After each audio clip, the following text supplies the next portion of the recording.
మైసూరులోని శ్రీ గణపతి సచ్చిదానంద స్వామివారి ఆశీస్సులతో ప్రారంభమైన నవకోటి దత్త హోమం కార్యక్రమంలో భాగంగా తెనాలి మండల పెదరావూరు గ్రామంలో 7వ దత్త హోమం కార్యక్రమాలు రెండో రోజు కూడా జరిగాయి. 24వ తేదీ వరకు హోమాలు జరుగుతాయని నిర్వాహకులు తెలిపారు.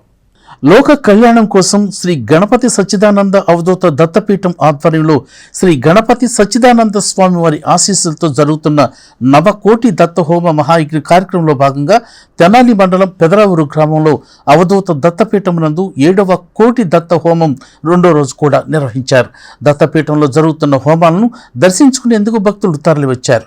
గణపతి సచ్చిదానంద స్వామి వారి ఆశీస్సులతో జరిగే 7వ కోటి దత్త హోమం కార్యక్రమంలో 40 మంది రుక్వితులు వేద పండితులు పాల్గొన్నారు.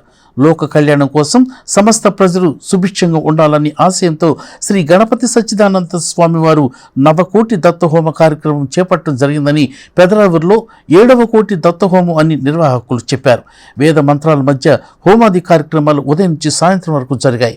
హోమాల్ని దర్శించుకునేందుకు భక్తులు అధిక సంఖ్యలో తరలివచ్చారు.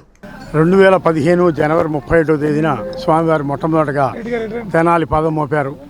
ఆ రోజున మరి హనుమాన్ చాలీసా పారాయణ 27 పర్యాయాలు లక్షల మందితో భారతదేశంలో కాదు ప్రపంచంలో ఇంతవరకు ఈ రోజు వరకు 10 సంవత్సరాలు అయిన తర్వాత కూడా ఎక్కడా జరగలేదు.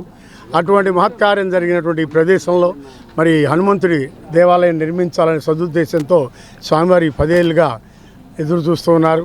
మరి అది ఇప్పటికి అనుకూలించింది. మరి దాతలు మరి వీళ్ళు యొక్క స్థలం ఇవ్వటం, అట్లాగే ఈ నిర్మాణంలో ఎంతోమంది భగవద్భక్తులు అందరూ కూడా పాల్గొనటం, ఈ కార్యక్రమం నిర్విఘ్నంగా జరగాలని, వారందరూ కూడా ఆయురారోగ్యాలతో ఉండాలని, రైతులు సుభిక్షంగా ఉండాలని, పాడి పంటలు బాగుండాలని చేస్తున్నటువంటి ఈ మహత్తర యజ్ఞ కార్యక్రమాల్లో ఎక్కడ జరిగినా ప్రజలందరూ పాల్గొని ఈ యొక్క కార్యక్రమాల్లో స్వామివారి ఆశీస్సులు పొందాలని కూడా ఈరోజు తెనాలి గ్రామం పక్కన ఉన్నటువంటి పెదరావూరు గ్రామంలో శ్రీ శ్రీ శ్రీ గణపతి సచ్చిదానంద స్వామీజీ వారి ఆశ్రమంలో ఆ భక్తులందరూ కూడి స్వామివారు సంకల్పించిన 9 కోట్ల దత్తాత్రేయ హోమంలో భాగంగా 7వ కోటి ఇక్కడ ఈ ప్రదేశంలో ఇవాళ సుమారుగా ఈ 3 రోజుల నుంచి జరుగుతోంది.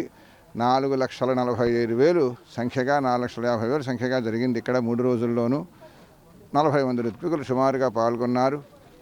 వేద పండితులు వచ్చారు. అనేక విధములుగా చాలా సస్యశ్యామలంగా బ్రహ్మాండంగా హాయిగా జరిగింది ఇక్కడ హోమం. అయ్యా, ఇటువంటి హోమముల వల్ల ఏమిటి ప్రయోజనం అన్నారు. ఏమిటో ప్రయోజనం ఉండాలి. ఏం ప్రయోజనం ఉందండి? బోలెడంతసేపు కష్టపడ్డారు ఋత్వికులందరూ కూడా. చాలా నెయ్యి హోమం చేశారు, చాలా ద్రవ్యాలన్నీ కూడా దాంట్లో వేశారు. దీనివల్ల ఏమన్నా ప్రపంచానికి ఉపయోగం ఉందా అంటే, ఆ దేవతల యొక్క అనుగ్రహం వల్ల ప్రపంచానికి ఉపయోగం కోసమే ఈ హోమాలన్నీ కూడా.